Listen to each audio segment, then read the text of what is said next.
Welcome in the channel pure Ayurveda. आज का हमारा टॉपिक है क्षार एवं क्षार कर्म। इसके अंदर आज हम पढ़ने वाले हैं क्षार की निरुक्ति, उसकी परिभाषा, गुण, दोष, क्षार का महत्व, उसके भेद एवं उनको किन किन डिजीज़ में प्रयोग करना है।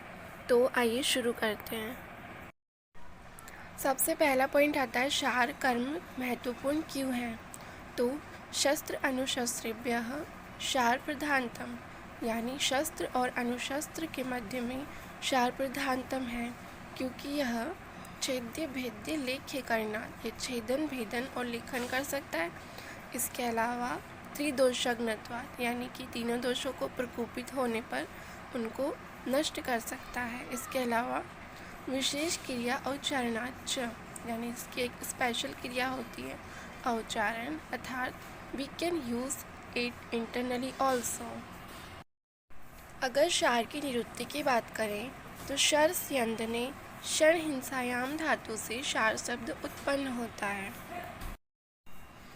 क्षार की परिभाषा में आचार्य सुश्रुत के अनुसार तत्र शरणात् क्षणनात्वा क्षारः, यानी कि दूषित मांस आदि के शरण से अथवा त्वचा मांस आदि का क्षरण यानी हिंसन करने से इसे क्षार कहते हैं।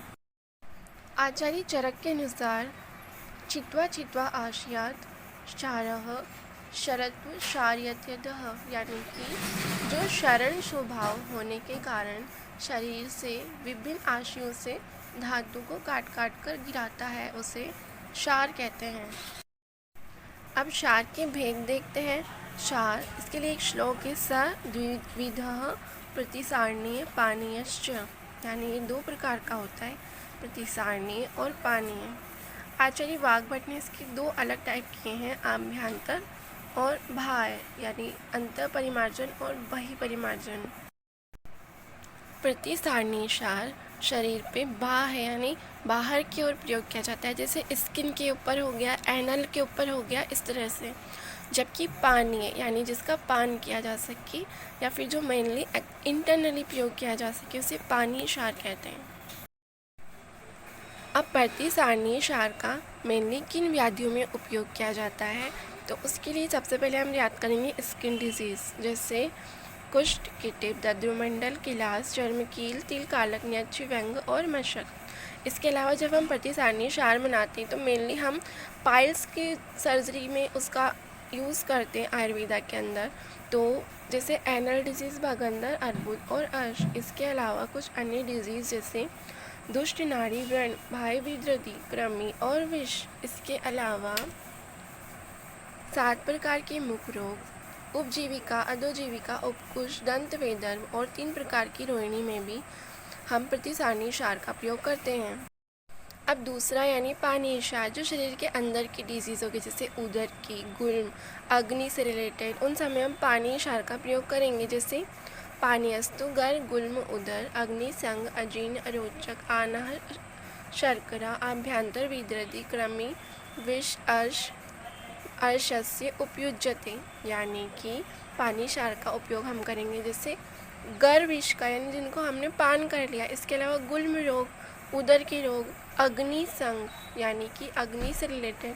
इसके अलावा अजीर्ण, अरोचक, आनाह, शर्करा और आभ्यंतर विद्रति जैसी डिजीज़ में। इसके अलावा कृमि, विष, अर्श आदि में हम इसका उपयोग करते हैं।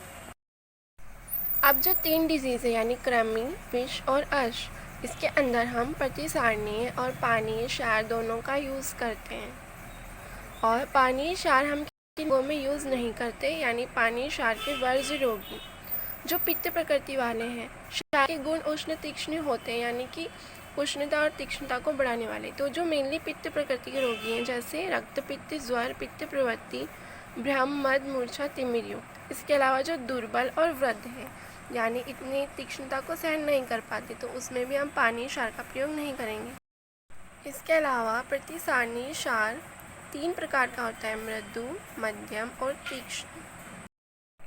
अब हम क्षार के गुण पढ़ेंगे, जो 8 होते हैं आचार्य सुश्रुत के अनुसार। न एव अति तीक्ष्णो, न मृदु, शुक्लः श्लक्ष्णो अत पिच्छिलः, अविष्यन्ति शिवः शीघ्रः क्षारो अष्टगुण स्मृतः। यानी कि न अति तीक्ष्ण न अति मृदु, शुक्ल हो, श्लक्ष्ण हो, पिच्छल हो और अभिसंधि हो। इसके अलावा शिव यानी कि कल्याण यानी सौम्यता प्रदान करने वाला हो और शीघ्र हो। अब इसको याद करने के लिए एक ट्रिक है। वो ट्रिक क्या है? शुक्ल वर्ण के तीक्ष्ण शिव जी का शीघ्र ही अति मृदु सुलक्षणा माता पार्वती से अब विवाह होगा। शुक्ल यानी शुक्ल, तीक्ष्ण यानी ना अति तीक्ष्ण, शिव शीघ्र अति मृदु, सुलक्षणा से हम श्लक्षण याद करेंगे, पार्वती से पिच्छल, अब यानी अभिसंधि। तो इस तरह से हमें क्षार के 8 गुण याद हो जाएंगे। अगर क्षार के दोष देखें तो आचार्य सुश्रुत के अनुसार 9 होते हैं, गुण होते हैं 8। किसी भी चीज़ में हम गुण कम निकालते हैं और दोष ज़्यादा, तो गुण ऐसे याद रख लेंगे, गुण 8 होते हैं और दोष 9। अति मार्दव, श्वेत्य उष्ण, तीक्ष्ण, पिच्छल सर्पिता, सांद्रता अपक्वता, हीन द्रव्यता दोष उच्यते। यानी कि जो गुण थे अगर वो नहीं होंगे तो वो दोष होंगे। जैसे कि अति मार्दव नहीं होना चाहिए, ये गुण था, तो अगर अति मार्दव है तो वो दोष है। तो इसकी हेल्प से हम दोष को याद रखेंगे। अति मार्दव, अति श्वेत, अति उष्ण, अति तीक्ष्ण, अधिक पिच्छल, अधिक सर्पित यानी अधिक फैलने वाला। इसके अलावा अधिक सांद्र, जिसका पूर्णतः पाचन न हुआ हो, जिसमें शास्त्रोक्त औषध प्रयोग ना हो। तो आज की वीडियो में बस इतना ही। अगली वीडियो में प्रतिसारणीय और पानी क्षार के निर्माण की विधि, उनके कॉम्प्लिकेशन, कॉन्ट्राइंडिकेशन का वर्णन देखेंगे। तो अगर आपको ये वीडियो पसंद आए तो प्लीज़ लाइक करें और चैनल को सब्सक्राइब करें।